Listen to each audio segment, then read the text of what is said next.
नमस्कार मंडळी, श्री स्वामी समर्थ. मी तृप्ती, तुम्हा सर्वांचं माझ्या चॅनलमध्ये खूप खूप स्वागत आहे.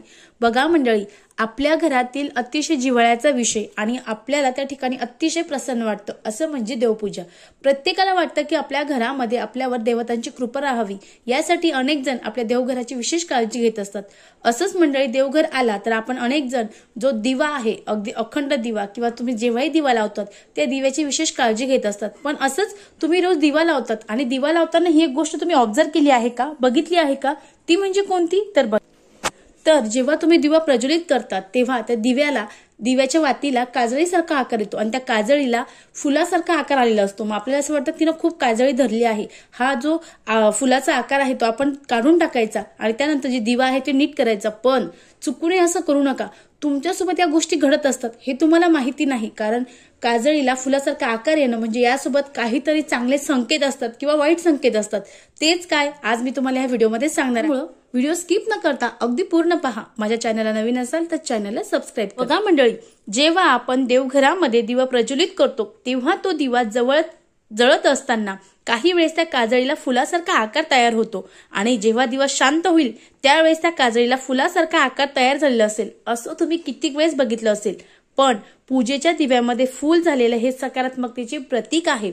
म्हणजेच आपण जी काही पूजा केली, व्रत केलं, ते आपल्या भगवंतापर्यंत पोहोचलेला आहे, हा त्यामागचा संकेत आहे. आणि भगवंत हे आपल्यावर प्रसन्न होऊन, आपल्यावर खुश होऊन आपली जी इच्छा आहे ती लवकरात लवकर पूर्ण करणार आहे, असा याचा संकेत आहे. असंच आपल्या घरामध्ये आपण जो दिवा लावतो तो दिवा लावताना आपण सकाळी किंवा संध्याकाळी लावत असतो.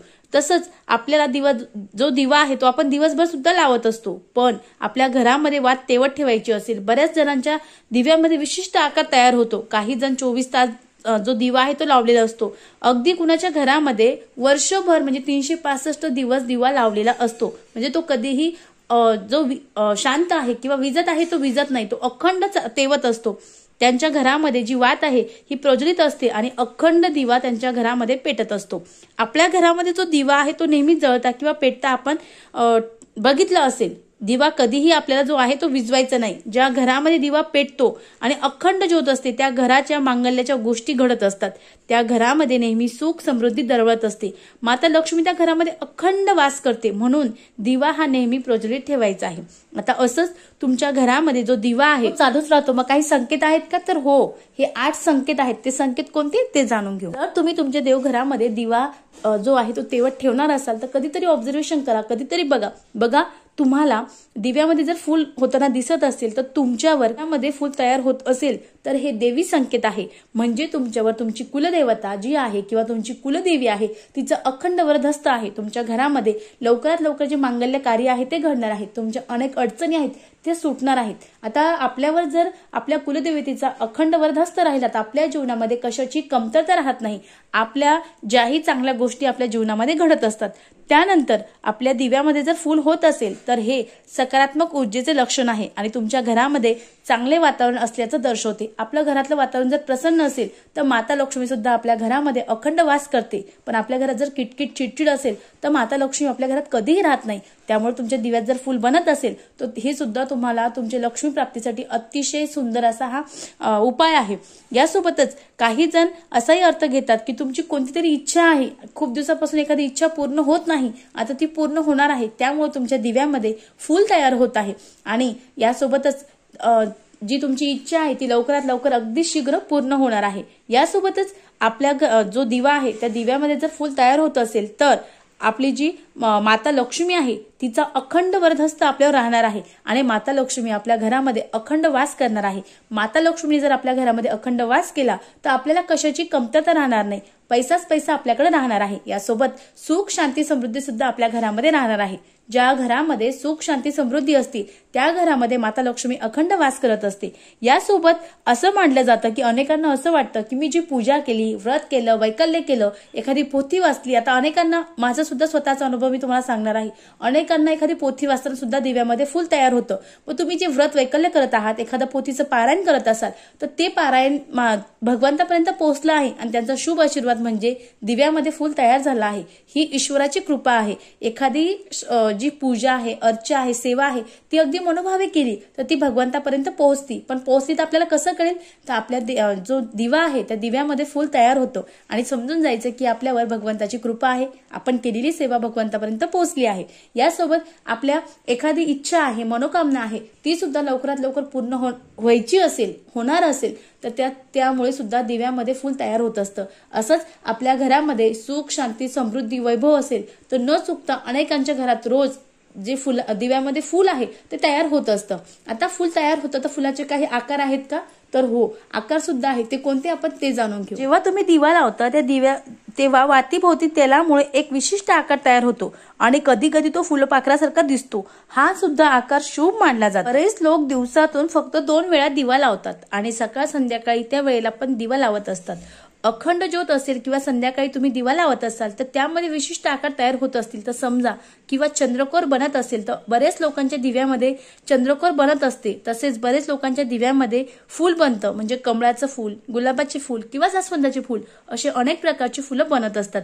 त्याचबरोबर ओम सुद्धा बनतं, त्रिशूळ सुद्धा बनतं. काही लोकांच्या दिव्यामध्ये साक्षात श्री स्वामी समर्थ महाराजांची प्रतिकृती सुद्धा दिसत असते किंवा मूर्ती सुद्धा दिसत असते.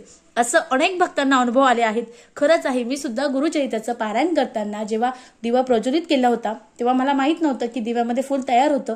पण अचानक वाजता दिव्याकडे लक्ष गेलं आणि तेव्हा मला त्याच्यामध्ये स्वामी समर्थ महाराज जी मूर्ती आहे तिला दर्शन घेत असताना, दिवा लावताना किंवा दिवाला पटकन काजळी येत असेल किंवा काही वेळेने दिवा लावून झाल्यानंतर काजळी येत असेल तर काजळी हे जी नॅचरल गोष्ट आहे, कोणतीही वात असू द्या त्याला काजळी येतच असते. पण काजळी आल्यानंतर जे फूल तयार होतं किंवा जो आकार तयार होतो हा आकार महत्वाचा असतो. आता वात आहे, अनेकांना वाटतं वात आहे, तेल आहे, हे नॅचरल आहे. नॅचरल तर आहेच, पण आपण अगदी श्रद्धेने मनोभावे जर काही पूजा करत असाल, काही व्रत करत असाल, काही उपाय करत असाल, काही सेवा करत असाल तर त्याचं फळ भगवंत आपल्याला लवकर देतं. मग आता लवकर देणार म्हणजे कसं देणार आहे, तर आपल्याला दिव्यामधून आपण जो दिवा जसा प्रज्वलित ठेवतो त्या दिव्यानुसार आपल्याला अनेक जे फायदे आहेत किंवा आपल्याला जे काही आपल्यासाठी योग्य आहे ते भगवंत आपल्याला देत असतं. यासोबतच आपण अगदी मनोभावे जर सेवा केली आणि यासोबत सेवेसोबतच आपण जर न चुकता एखादी गोष्ट आपल्याला त्या काजळीमध्ये एखादी विशिष्ट आकार दिसत असतील किंवा विशिष्ट गोष्टी दिसत असतील तर समजून घ्या खूप मोठी गोष्ट किंवा खूप मोठी देवी शक्ती जी तुमच्या सोबत असणार आहे. तुम्ही जी सेवा करतात, तुम्ही जी भक्ती करतात त्या भक्तीचं जे व्रत आहे ते तुम्हाला पूर्ण होणार आहेत आणि तुमची एखादी इच्छा असू द्या ती सुद्धा पूर्ण होणार आहेत. जर तुम्ही गुरुवारचं व्रत करत असाल, इतके दिवस एवढं काही न बोलता तुम्ही गुरुवारची पूजा केली आणि सुरुवातीला केवळ 5 मिनिटात दिव्यामध्ये काजळी तयार होत असेल तर असं समजून घ्या की तुम्ही केलेली सेवा महाराजांना अतिशय प्रिय आहे आणि महाराजांनी तुमची जी सेवा आहे ती स्वीकारली आहेत आणि लवकरात लवकर तुमची जी इच्छा आहे ती पूर्ण करणार आहेत. ती सेवा तुम्हाला मनोभावे करायची आहे. तुम्ही सेवा भक्ती स्वामीपर्यंत पोहोचली आहेत किंवा तुमची सेवा त्यांच्यापर्यंत पोहोचली आहे, तुमची जी इच्छा आहे ती लवकरात लवकर स्वामींजवळ पोहोचली आहेत आणि तुमची जी इच्छा आहे ती लवकरात लवकर पूर्ण होणार आहे. जर चंद्रकोर बनत असेल तर समजून द्या तुमची 8 दिवसामध्ये 8 दिवस सतत तुमच्या दिव्यामध्ये चंद्रकोर दिसत असेल तर हा खूप मोठा शुभ संकेत आहे. तुमची काही इच्छा असेल ती महाराजांच्या चरणी पोहोचली आहेत आणि जर तुम्ही दुसऱ्या देवी देवतांना मानत असाल त्याच्याजवळ ती इच्छा जी आहे ती पोहोचली आहेत आणि तुमची लवकरात लवकर अतिशय शीघ्र अशी जी इच्छा आहे ती पूर्ण होणार आहे. अगदी त्यासोबतच तुमची एखादी इच्छा आहे ती पूर्ण होत नाही, पण तुम्ही जर कंटिन्यू सतत तुमची जी पूजा अर्चा आहे ती चालू ठेवली आणि त्यासोबतच रोज सकाळ संध्याकाळ दिवा तेवत ठेवला किंवा तुम्हाला शक्य असेल तर तुम्ही अखंड दिवा तेवत ठेवला तर तुमची कोणतीही इच्छा असू द्या ती पूर्ण होत असते. कारण घरामध्ये, देवघरामध्ये सतत दिवा जर चालू असेल तर आपल्या घरातील अनेक अडचणी, संकट दूर होतात. आपल्या घरातील जे वातावरण आहे ते पवित्र असतं. यामुळं दिव्याने तर दिव्याच्या फुलाने सुद्धा आपलं आयुष्य बदलतं, पण आपण जर घरामध्ये दिवा चालूच ठेवला तर याने सुद्धा आपल्याला असे चांगले फायदे मिळत असतात. बघा, अगदी साधी सोपी माहिती होती, मला तुमच्यापर्यंत पोहोचायची होती. व्हिडिओ कसा वाटला कमेंट्स करून नक्की सांगा. परत भेटू एका नवीन व्हिडिओमध्ये. श्री स्वामी समर्थ. धन्यवाद.